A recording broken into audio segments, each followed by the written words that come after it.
Ladies and gentlemen, I am SidAlpha. Full disclosure, I did receive a free Steam key for the game currently on the screen for the purposes of alpha testing and review, and the game on your screen is the subject of today's video, at least partially.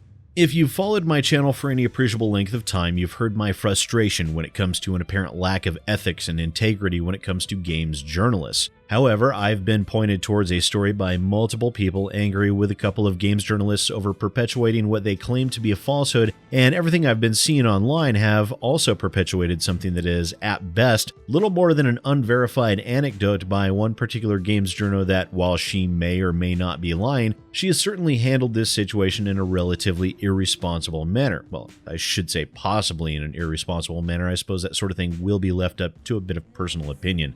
Now, what's been happening was originally kicked off by Mike Futter of muckrack.com. Now, on Twitter, Futter posted a sideward dig at an unknown games developer claiming they had intentionally team-killed a female journo and then teabagged her, which I can understand the frustration if one gets team-killed, but in gaming parlance, team-killing someone and then teabagging them is sort of a giant middle finger. And despite Mike's assertion of, especially if she's a woman, I'm not going to tilt on that particular windmill so soon after the giant crap storm that is following the whole bully hunters nonsense. But I can understand Mike's frustration, as the journo to which he was referring is Amanda Farough, also of muckrack.com, and judging from this statement in her article about the game Her Story, I suspect they may be a bit more than simple colleagues, which would also go a long way to describe his angered defensiveness of Amanda's perceived plight. And I get it, team killing is a dick move and no one is fond of team killers. I can also agree that if a developer does this to a journalist who is attempting to gather information about their game, then that is an even bigger dick move, not to mention not exactly very bright. Now, Amanda retweeted Mike's initial statement with her own anecdote and clarified that the developer thought he was playing against a fellow developer. Simple case of mistaken identity, and it could be, under normal circumstances, chalked up to a simple mistake. Laugh and move on, no big deal. You owe me a kill is what I would say to the developer. But instead, Amanda and Mike posted about the incident on Twitter, which is where some of the problems begin to come into focus. You see, some people grow so accustomed to social media being in their lives that they forget the sometimes massive impact even the simplest of statements can have. Amanda Farough, for example, is a verified Twitter user with over 4,500 followers, so every time she posts something on Twitter, it is the equivalent of shouting in a room of 4,500 people. Mike Futter has just shy of 9,000 followers, and while he may be simply being overprotective with a valid reason behind it, he still shouted out to those nearly 9,000 people that, hey, there is a problem over here, and naturally, as these two are public figures of a sort, some people began to take notice. Now, these two refused to divulge the identity of the offending developers out of a stated desire to not cause them any undue grief, and that's all well and good, but as they do have active fan bases, it didn't take long for someone to try and lay the blame at another developer's feet. Ones that were innocent of this alleged assault on Amanda's digital person, but once the internet rumor mill starts churning, more often than not, someone gets ground underneath its weight. Those are the developers of Wormole Wars, the game currently on your screen. It is a FPS love letter to the early days of Halo and other iconic, that's real iconic, not Ubisoft iconic, shooter games of that time. It takes a lot of those game mechanics, couples them with current control standards, and throws in a bit of a Portal twist on top of it. I did try the game for about an hour earlier today, and I found it to be a great amount of fun, even though I'm beyond terrible at these types of games until I get about 8 or 10 hours into them simply due to my age creeping inexorably closer to 40 years. Now, these developers did attempt to explain that they were not the ones that engaged in the egregiously violent teabagging, citing a couple of different reasons. First is the fact that there is no capability of team killing within their game. That much I can confirm myself from my own playtesting earlier today. There were a couple of people I wanted to kill, but I really couldn't. The second is the alleged video clip that caught the dastardly assault was this clip currently on your screen. Except the teabagger and the teabaggee are both Wormole Wars developers, and the video clip in question was from a video that was produced well before PAX East, which is where this allegedly occurred.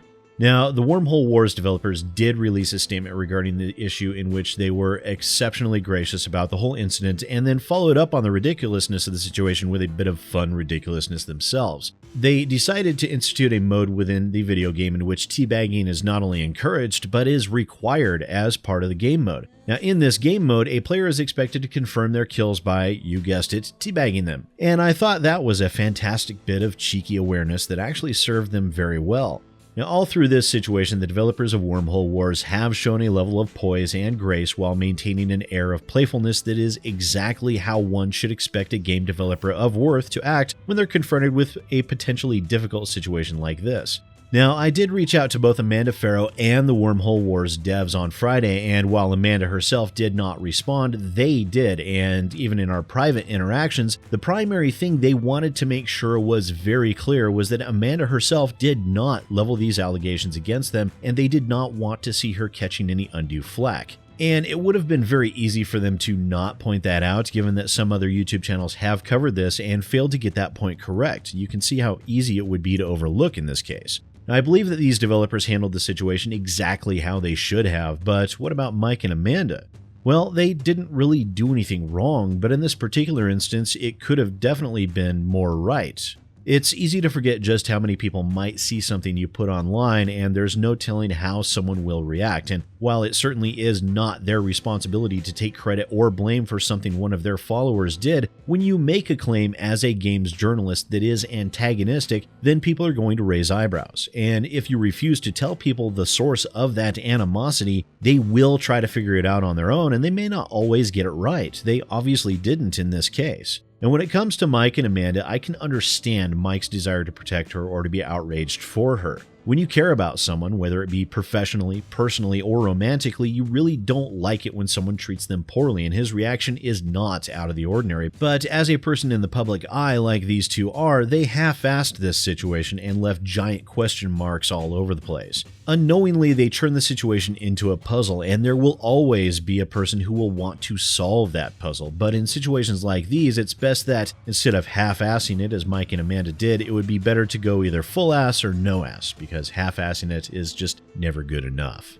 I had to record this part after my initial recording, as it was pointed out to me while I was editing this video that the situation that arose from Mike Futter and Amanda Farough's public Twitter statements did result in a potentially precarious position for these developers, and while they were certainly not to blame for someone else's finger-pointing, the developers did reach out to them to ask them to clarify the situation, which would help mitigate any potential harm to Wormole Wars. But it has been over a week since Mike Futter first posted about this issue on Twitter, and today neither of these two supposed games journalists have taken any steps whatsoever to rectify the situation. And that I personally do hold them accountable for. They are, as public figures, in a position to repair any harm that might have been done as a result of their half-assing this situation, and they have utterly failed to do so, and out of a desire for full disclosure, I decided to go back and record this portion of the video in post in order to make sure that it was perfectly clear that while these two have no problem whatsoever playing the part of the victim,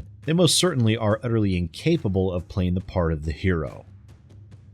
But as always, please do let me know what you think down below. And yes, I know I played like garbage in the game. You don't need to tell me how much it caused you physical pain in the comments. I know that some of you still will, though, which is fine. Just don't expect me to respond back.